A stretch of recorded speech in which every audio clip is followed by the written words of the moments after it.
was told, we really like what you did. We want to consider you. And then, of course, everything stopped. So. Yeah. Oh, yeah. Yeah, there's another story that I wanted to tell you, if you don't mind, about my acting career. Sure.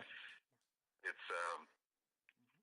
a kind of interesting story. It took place around this time of the year, about year 2003. I played I was in a John Waters movie called A Dirty Shame. I've seen that. Did you see that?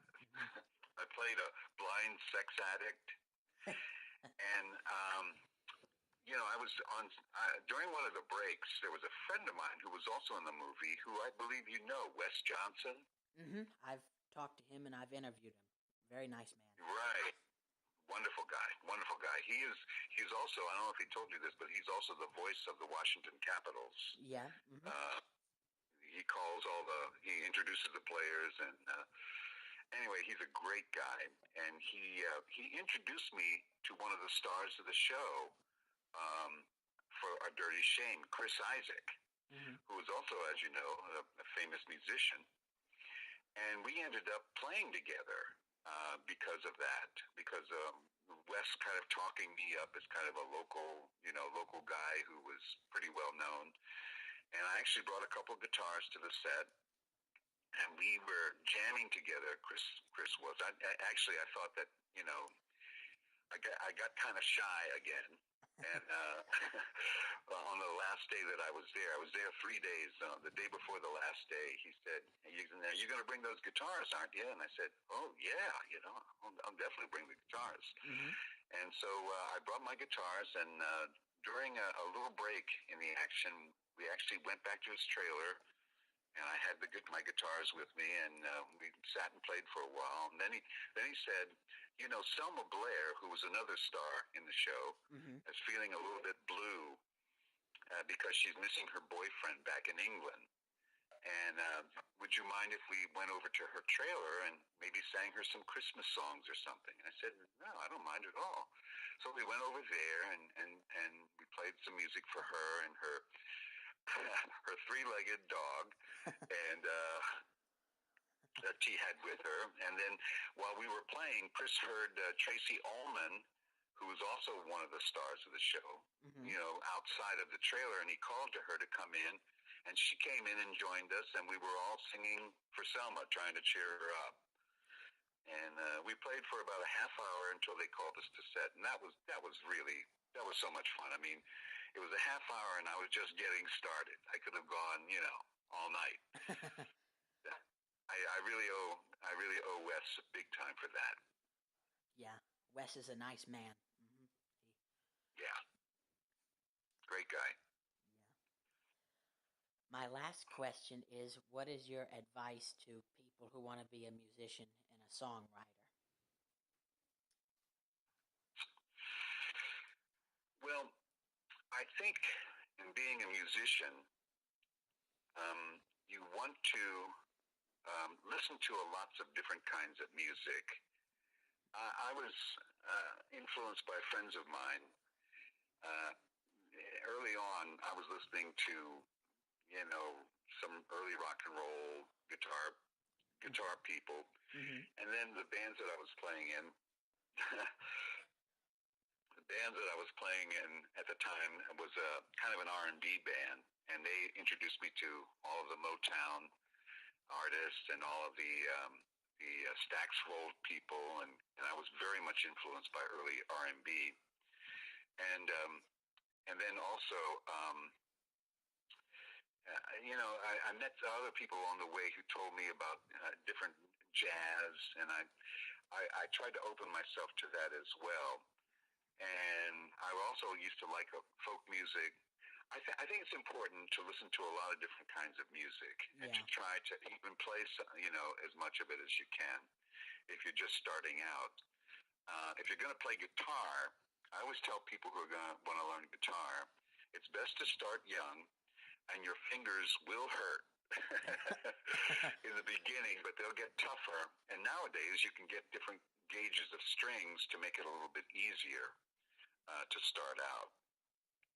Now, the songwriting part, Um, again, it's something where you need to kind of learn about the craft of songwriting.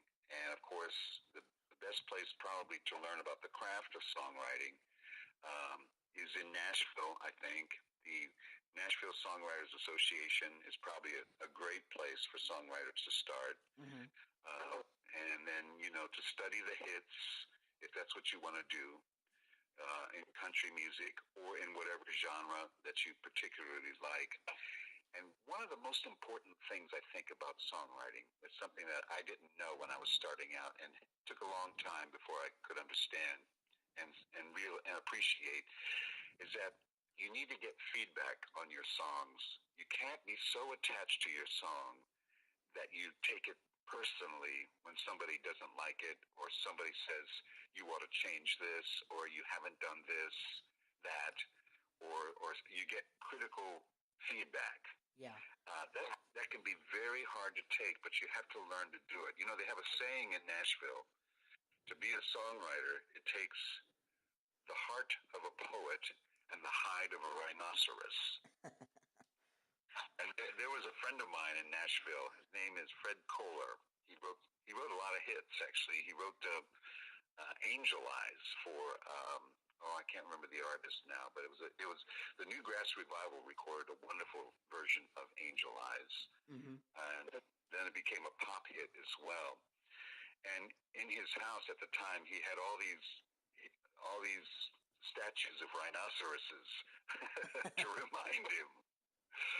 But that part is the hardest part. You get very protective about songwriting. You kind of think that what you've written is written in stone, and that's not really a healthy approach to it.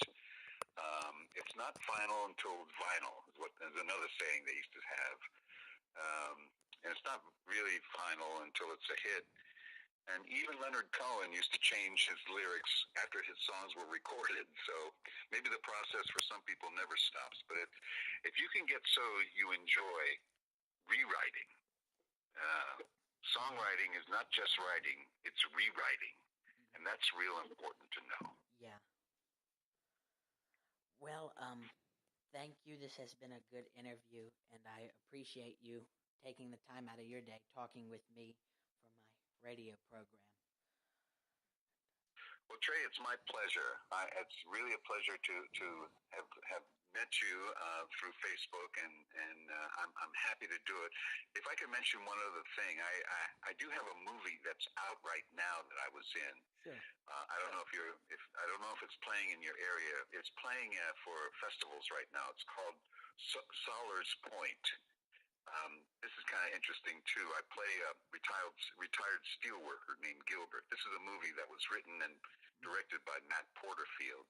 He's had a few movies out before, but the big thing was that the night before my scene, I find out that Jim Belushi is in the scene that I'm in, and what's more, I'll be interacting with him. And that was quite an experience. He's really quite a great guy. He loves the blues, let me tell you that. Right, yeah. I ran up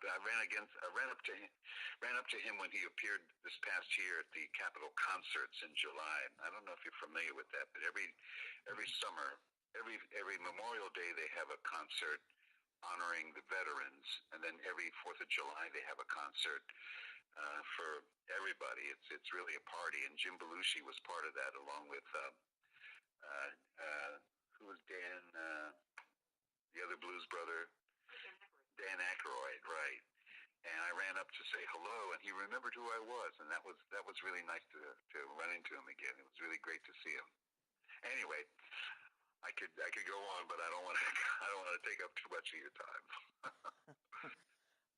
Well, it was a pleasure talking to you, and I wish you well in your career. Thank you very much, Trey, and I wish you well in your career too. This is terrific that you're doing this, and much luck and success to you. Thank you. That was Pete Papageorge, musician, songwriter, and actor. I wish him very much success and wishes. Thank you for tuning into the Trails Radio Show. Join us tomorrow as I interview voice actor and musician Mr. Derek McGrath, who resides in Canada. You may know him from the TV show Doc with Billy Ray Cyrus, where he played a fellow doctor on that show. Thank you very much, and God bless.